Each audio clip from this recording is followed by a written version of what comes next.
Orat Hashem le Chok Israël ce matin, Bechorot, la page 49, Lilu Nishmat, Julie Simcha, Bat Aisha, Shalom Pekidat Shenata. Dit la Gemara va parler de Bechor, le Pidyon à Bechor. Alors nous avons la mitzvah de racheter un Bechor. Pourquoi? Parce que normalement le Bechor est sacré du ventre. Tout celui qui est premier-né est sacré du ventre. Alors la Torah a dit Kadesh likol Bechor, on sanctifie le Bechor et on doit le racheter sa kedusha du Kohen, parce que le Bechor il appartient au Kohen. Maintenant on rachète la kedusha et la Torah le dit qu'on doit la racheter après 30 jours qu'on a fait le pidyon. Pourquoi on attend 30 jours pour faire le pidyon? La Gemara dit jusqu'à 30 jours, ce n'est pas sûr que le bébé va vivre. Alors il n'est pas bar kayama, il n'est pas sûr de vivre. Après 30 jours, si un bébé a resté 30 jours, il est presque possible, c'est pas possible, presque sûr qu'il va vivre. Maintenant, on ne sait pas combien il va vivre, mais au moins il est bar kayama, ça veut dire que c'est un être vivant déjà. Il est considéré être vivant. Maintenant, la Gemara voudrait savoir, Itmar apodet beno betoch shloshim yom. Qu'est-ce qui arrive si quelqu'un a fait le pidyon dans les 30 jours? Il s'est trompé. Alors on explique, comment on fait pidyon à Ben? Si quelqu'un est né mardi, alors tu prends un calendrier, tu descends dans le calendrier 4 cases de mardi. Le prochain mardi, c'est une semaine, ça fait 8 jours. Le prochain mardi, c'est 7 jours de plus, ça fait 15. Tu descends la troisième case, 15 plus 7, c'est 22. 22. Plus 22 plus 7, c'est 29. 4 mardis, ça va donner 29 jours. Mais il faut 30 jours. Alors le mercredi, il va faire 30 jours. Ça veut dire que le pidyon à Ben, c'est seulement jeudi. Parce qu'il faut que ça soit 30 jours complets. Donc, toujours, le jour de la naissance du bébé, tu ajoutes 2 jours, 4 semaines plus tard, plus 2 jours, c'est le 31e jour. Maintenant, il est possible des fois de faire le pidyon le soir du 30. Ça veut dire que, comme on a dit, lui, normalement c'est jeudi, tu peux le faire mercredi soir. C'est considéré déjà le lendemain. Mais qu'est-ce qui arrive si quelqu'un s'est trompé? Il a dit, il est né le mardi, 4 semaines plus tard, je vais lui faire pidyon à Ben, il a fait le pidyon à Ben le mardi. Mais le mardi, c'était que 29 jours? Non. C'est 29 jours? Alors 28, 29? Qu'est-ce qu'on fait dans ce cas? Dit la Gemara, Rav Amar Beno Padouy, Rav il dit, le pidyon est valable, il est racheté le bébé, ou Shmuel Amar, et Shmuel dit, En Beno Padouy, il n'est pas racheté, ça veut dire qu'il faut refaire le pidyon à Ben. Le problème, l'argent, c'est pas un problème. Le Kohen te rend l'argent, et après un jour ou 2 jours, quand c'est la date, tu redonnes. Okay? Le problème, c'est la beracha. Il y a 2 brachot à dire. Et après tu dis, ces 2 brachot sont partis en vain. Parce que tu les as fait avant leur temps. Selon Shmuel.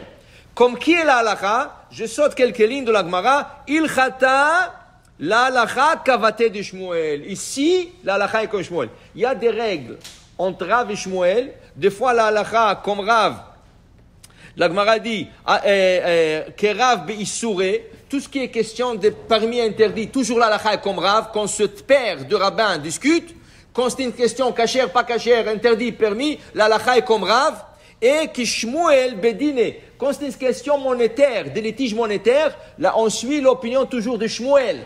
Ici, c'est une question interdit de faire imbracha le batala, quel monétaire. Alors la Gemara dit, ici, la halakha serait comme Shmuel, qui veut dire que le parent devrait demander à un rabbin ou quelqu'un compétent pour dire ce qu'on le pidyon à Ben. Pour qu'il ne se trompe pas, il le fait avant le temps. Même retardé, c'est pas bon. Même retardé. Par exemple, le bébé, on doit le faire vendredi matin. Le pidyon à Ben. Alors, le papa, il dit, vendredi, qui c'est qui va venir vendredi? C'est une journée courte, je vais le repousser à dimanche. Allô, pourquoi tu vas repousser une mitzvah le dimanche? Ça veut dire que tu repousses 2 jours de plus. Le pidyon à Ben, normalement, tu dois la faire le plus vite possible. Okay? Le plus vite possible. Je vais te donner un exemple. Si un bébé, il est né prématuré. Il est né aux 6 mois et quelques jours. Prématuré. Il est dans un incubateur. Okay? Et on attend qu'il pousse un peu, que le système immunitaire dit... Entre-temps, 30 jours sont passés. 30 jours sont passés. Qu'est-ce qu'il faut faire maintenant? La brite, on ne l'a pas fait parce qu'il est prématuré. Mais le pidion, il faut le faire. Dans ce cas exceptionnel, il faudrait faire le pidion avant la brite. Avant, parce que le pidion, c'est 30 jours.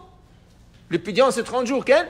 Alors, il y a qui disent que ça dépend à quel état est le bébé. Il y en a qui disent que si vraiment il dépend des machines, alors on ne peut pas lui faire pidion. Pourquoi? Qu'est-ce qu'on a dit? Le pidion, c'est après 30 jours, parce que là, après 30 jours, c'est un bébé qui va vivre. Mais là, s'il dépend de machines, on n'est pas sûr qu'il va vivre encore.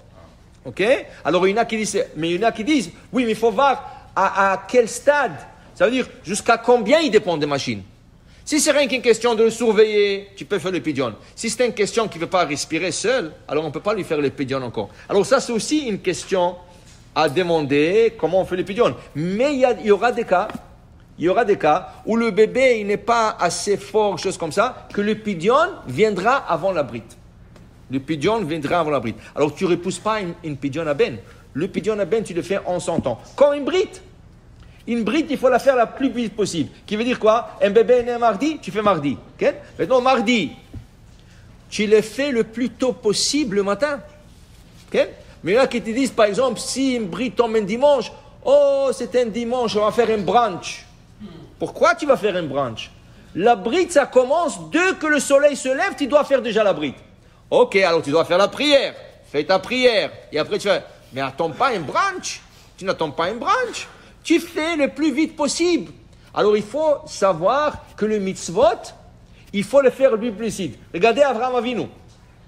Avraham Avinu, Hachem lui dit, prends ton fils et monte-le comme sacrifice. Qu'est-ce qu'il fait Avraham? Vayashkem Avraham baboker. Et Avraham se leva tôt le matin pour aller. Normalement, tu lui dis, prends ton fils pour aller faire sacrifice. Avraham aurait dû prendre son temps. Pourquoi je vais me réveiller à 6 heures? J'ai le temps. Je vais me réveiller à 10 heures. Doucement, doucement, je m'habille, j'ai fait ma prière. Il aurait pu tirer la journée. Et Avraham n'a pas tiré la journée. Même s'il s'agissait de prendre son fils comme sacrifice, Vayashkem Avraham baboker, Vayikach et beno. Il a pris son fils pour le faire comme sacrifice. Alors, la brite Mila, on apprend d'Avraham. Ça veut dire que tu fais la brite la plus tôt possible. Le pidion ben en son temps. Toutes les mitzvot en leur temps. La prière du matin en son temps. Jamais repousse les choses. Fais les choses en leur temps et le plus vite possible. Amen ve amen.